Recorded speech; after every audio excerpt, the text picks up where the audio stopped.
Part 2 में हमने देखा था कि निकी जैन को यूनिवर्सिटी का सच बताने के लिए लेके आती है, लेकिन निकी जैन पे हमला कर देती है और वार्न करके छोड़ देती है। तभी वहाँ एस आता है और जैन के हाथ को बहुत जोर से पकड़ लेता है, जिसकी वजह से उसके हाथ पे निशान पड़ जाता है। टीचर जैन को बताते हैं कि एस ही सुप्रीमो है। जैन वॉशरूम में आती है, तभी ब्लडी नाइट चालू हो जाती है। जैन और मार्ट को सब लोग घेर लेते हैं। वो भागने लगते हैं, तभी एक लड़का मार्ट को चाकू मार देता है। वो चल भी नहीं पा रहा था। कुछ लोग आके उन्हें घेर लेते हैं। तभी एक लड़का आके वो दोनों को बचा लेता है और डॉम तक लेके जाता है। अब शुरू होता है पार्ट 3। जैन और उसके फ्रेंड्स बैठ के बात कर रहे होते हैं। जेरम बोलता है शायद ये पॉइजन है, जिसकी वजह से मार्ट बेहोश हो गया था।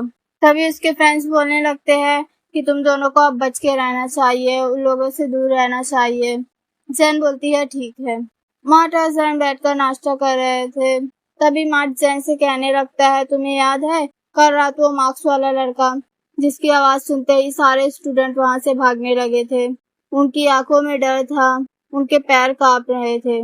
बेहोश होने से पहले मैंने देखा था एक रेड मार्क्स वाले लड़के को। शायद हमारा पीछा करने वाले ब्लैक ब्लड गैंग के मेंबर थे। जो रेड मार्क्स वाला लड़का था वो शायद रिस सेल्वेनिया है, डेविल गॉड वॉरियर के ग्रुप से, क्योंकि जिस तरह वो लोग उस लड़के को देखकर भागने लगे थे, उससे ऐसा लगता है ये कोई साधारण इंसान नहीं है। तब जैन बोलती है यानी हर गैंग के पास अपने अपने कलर्स है। मुझे पहले ही महसूस हो गया था कि कोई हमें देख रहा है। हमें हमारे सवालों के जवाब तो नहीं मिल सकते, लेकिन हम हेल्प यूनिवर्सिटी को ये दिखाएंगे कि हमें उनसे डर नहीं लगता। फिर दोनों क्लास के लिए निकल जाते हैं। क्लास के बाहर एक लड़की उनसे टकरा जाती है। वो बहुत घबराई हुई थी।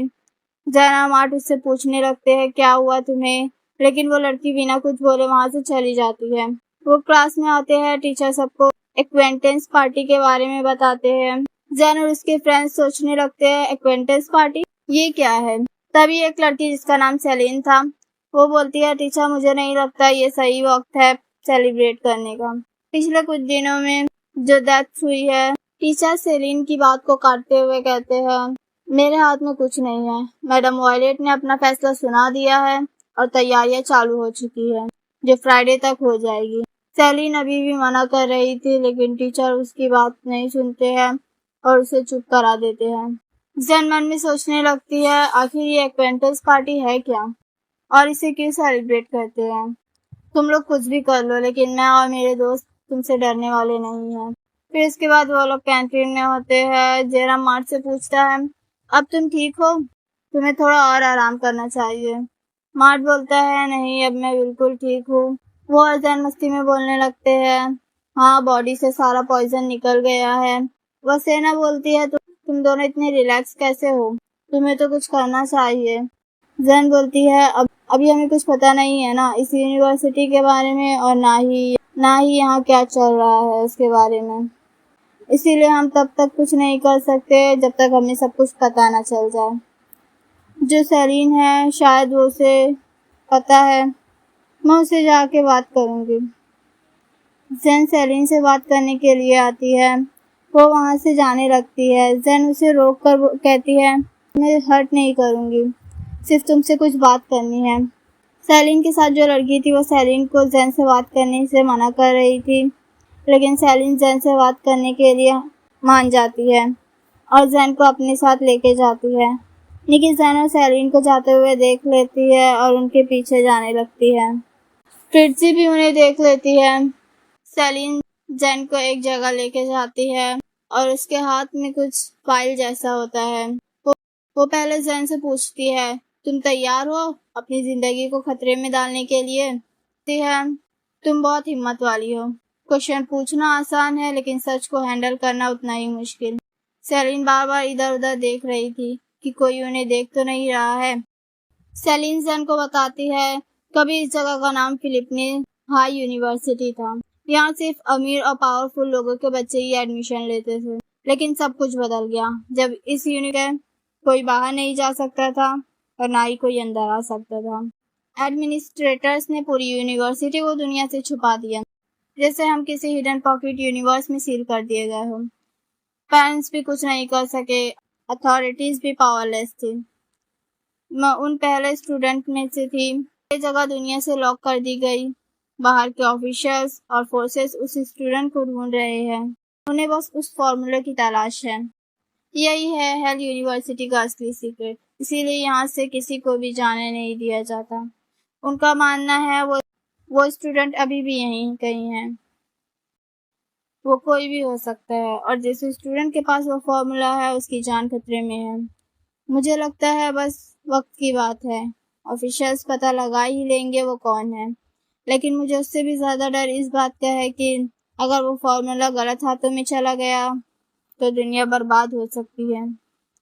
इतना बोलते ही सेलिन जोर जोर से हंसने लगती है। वो जैन को पकड़ लेती है और हंसकर बोलती है, अब तुम्हें हेल यूनिवर्सिटी का सीक्रेट पता चल गया है। अब तुम कभी यहाँ से जिंदा बाहर नहीं जाओगी। तुम यही मरोगी। क्या तुम जानती हो वो स्टूडेंट कौन है जिसके पास फॉर्मूला है? अगर जानती हो तो अब तुम्हें एक्स्ट्रा केयरफुल रहना चाहिए, क्योंकि एक बार इस खेल में शामिल हो गए ना तो बाहर निकलना नामुमकिन है। अब तुम भी इसमें शामिल हो चुकी हो। सेलिन फिर से हंसने लगती है और वहां से चली जाती है। मुझे सब कुछ पता चल गया है। निकी बोलती है, सब कुछ नहीं, तुम्हें सिर्फ आधा हिस्सा पता है। संभल कर रहना, तुम बहुत जल्द मरने वाली हो। जन वहां से चली जाती है। मिया घबराई हुई सी बैठी थी। जन जाकर पूछती है, क्या हुआ तुम्हें? वसेना बताती है, लियोनोरा जो लाइब्रेरियन है वो हमें डराने की कोशिश कर रही थी। वो हमसे पूछ रही थी कि क्या कीमत है उसकी जिस सीक्रेट को तुम ढूंढ रहे हो। अब बोल रही थी, इस जगह को छोड़ दो। उन्होंने हमारे सवालों के जवाब भी नहीं दिए। देव पूछता है, उन्होंने बाहर जाने का रास्ता नहीं बताया क्या? वसेना कहती है, नहीं, बाहर जाने का रास्ता तो नहीं बताया। मार्ट जैन से पूछता है, तुम सेलिन से बात करने गई थी ना, कुछ पता चला? जैन कुछ नहीं बोलती है। अगर जैन वो लोग को कुछ भी बताएगी तो उनकी भी जान को खतरा हो सकता था। सीन पलटता है। एक लड़का एक लड़के को धक्का मार देता है। दोनों लड़ने लगते हैं। तभी वहाँ का रूल है कि पहले वार्न किया जाता है। 3 वार्निंग के बाद यूनिवर्सिटी के जेल में डाल दिया जाता है। वॉयलेट एक्वेंटेंस पार्टी के बारे में सबको बताती है कि सबके कपड़े उनके डॉम तक पहुंच जाएंगे और पार्टी में मास्क पहन कर आना होगा। फ्राइडे को पार्टी है। उस दिन किसी को भी मारना अलाउड नहीं है और जो भी रूल तोड़ेगा उसे मौत की सजा सुनाई जाएगी। वॉयलेट एस को आगे की अनाउंसमेंट के लिए बुलाती है। एस बताता है कि वो पार्टी में नहीं आ पाएगा। वो जैन को देखते हुए कहता है, लेकिन मेरी नजर सब पे है। जैन फ्रिट्जी के लगा नहीं लगता तुम मेरे रास्ते में आ रही हो, और अपने बारे में बताती है कि वो सुप्रीमो की सेक्रेटरी है। जैन पूछती है, क्या तुमने ये पढ़ा नहीं? फ्रिट्जी कहती है, मुझसे गलती हो गई थी, ये सिर्फ एक पोस्टर ही तो है। जैन बोलती है, मुझे लगता है तुम क्वालिफाइड नहीं हो, और उसका पोस्टर निकालकर उसके मुंह पे फेंक देती है। सब लोग शॉक हो जाते हैं कि इसने ये क्या कर दिया। फ्रिट्जी गुस्से में जैन का सर पकड़कर उसको बोर्ड पे मारने लगती है। जैन के सर से खून निकलने लगता है। वहाँ ऑनेल आता है। जैन का कॉलर पकड़कर बोलता है, तुम्हारी हिम्मत कैसे हुई सुप्रीमो की सेक्रेटरी की इंसल्ट करने की? किसी एक की इंसल्ट यानी हम सब की इंसल्ट। जैन बोलती है, तुम्हें क्या लगता है मुझे परवाह होगी? ऑनेल बोलता है, मुझे मेरी पावर यूज करने पे मजबूर मत करो। जैन कहती है, तुम्हारे पास जितनी भी पावर है सब यूज कर लो, लेकिन उससे ये तो नहीं बदलेगा कि फ्रिट्जी एक डॉग है और तुम एक गधे। ऑनेल उसको गुस्से में मारने जाता है। तभी एस आके उसका हाथ पकड़ लेता है और उसको धक्का दे देता है और पूछता है, तुमने इसे मारा? और उसको सीधा 3rd वार्निंग दे देता है, और फ्रिट्जी को भी। ऑनेल माफी मांगने लगता है, लेकिन एस उसकी बात नहीं सुनता है और सबको क्लास में जाने के लिए बोलता है। सब डर कर भाग जाते हैं। एस जैन को उठाकर डॉक्टर के पास लेके जाने लगता है और जैन से बोलता है, तुम क्वालिफाइड हो मेरी सेक्रेटरी बनने के लिए, तो तुम्हें इलाज की जरूरत है। और उसको डॉक्टर के पास लेके जाता है और नर्स से बोलता है, इसके सर पे एक भी दाग दिखना नहीं चाहिए। नर्स बोलती है, मैं गारंटी नहीं दे सकती कि सब निशान ठीक हो जाएंगे। हेस कहता है, तुम्हारा मतलब क्या है? अभी मेरी सेक्रेटरी को ठीक करो। और नर्स को धमकाता है और बोलता है, मुझे लगता है आप ठीक कर दोगे, है ना? एस जाने लगता है, तब जैन बोलती है, मैंने सेक्रेटरी बनने के लिए हाँ नहीं बोला है। एस कुछ बोले बिना वहां से चला जाता है। थोड़ी देर बाद जैन को होश आता है। उसके फ्रेंड्स पूछते हैं, तुमने ऐसा क्या किया कि प्रेसिडेंट ने तुम्हारे साथ ये किया? पूरी स्कूल में यही बात हो रही है और कुछ लोगों ने तो देखा भी है। जैन बोलती है, वो लोग सिर्फ स्टोरीज बना रहे हैं, तुम लोग उन पे भरोसा क्यों कर रहे हो? ऑनिल ने मुझे मारा क्योंकि मैं उस फिटजी से लड़ रही थी।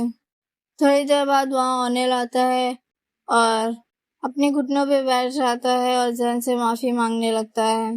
बाबा माफी मांगता रहता है और बोलता है, मैं मरना नहीं चाहता, प्लीज मुझे माफ कर दीजिए। जैन बोलती है, ठीक है, अब यहाँ से उठो और जाओ, मुझे आराम करना है। जैन के फ्रेंड्स शॉक हो जाते हैं। ये वाइस प्रेसिडेंट एक्वेंटेंस पार्टी शुरू होती है। जैन, मार्ट और उसके फ्रेंड्स आते हैं और मास्क लगा लेते हैं। फिर मार्ट बोलता है, ये लोग ये सब इसलिए कर रहे हैं ताकि हमसे कुछ छुपा सके। वो लोग बात कर ही रहे थे, तभी वहाँ रेड हेयर वाला लड़का और रेड मार्क्स वाला लड़का एंट्री लेते हैं। उन्हें देखकर जैन और उसके फ्रेंड्स का मूड खराब हो जाता है। पार्टी शुरू हो जाती है। अनिल आके जैन को इसकी न्यू सेक्रेटरी होने के लिए कॉन्ग्रेचुलेट करता है और उसको बताता है कि सुप्रीमो की सेक्रेटरी होने की वजह से वो अब 9th रैंक पे है। जैन के फ्रेंड्स उसको कॉन्ग्रेचुलेट करने लगते हैं, लेकिन मार्ट जैन को सेक्रेटरी की पोजीशन लेने से मना कर देता है। उसके फ्रेंड्स पूछने लगते हैं, क्या तुम ये पोजीशन एक्सेप्ट करोगी? जैन बोलती है, मैं सोचूंगी, बोलकर वहां से चली जाती है। वो नशे में थी, उसे कुछ समझ नहीं आ रहा था। तभी एक लड़का आके उसको बोलने लगता है, सेक्रेटरी की पोजीशन मत लेना। जैन, मैंने अपने हाथ में चाकू पकड़ा है, पोजीशन मत लेना वरना तुम मर भी सकती हो। यहाँ डेव बेहोश हो जाता है। मार्ट जैन को ढूंढने के लिए जाता है। यहाँ जैन बेहोश होके गिर जाती है। मार्ट जैन को ढूंढ लेता है। मार्ट जैन को ढूंढ लेता है और जैन को उठाने लगता है, लेकिन जैन नहीं उठती है। मार्ट मदद के लिए आवाज देने लगता है। ये पार्ट यहीं खत्म होता है।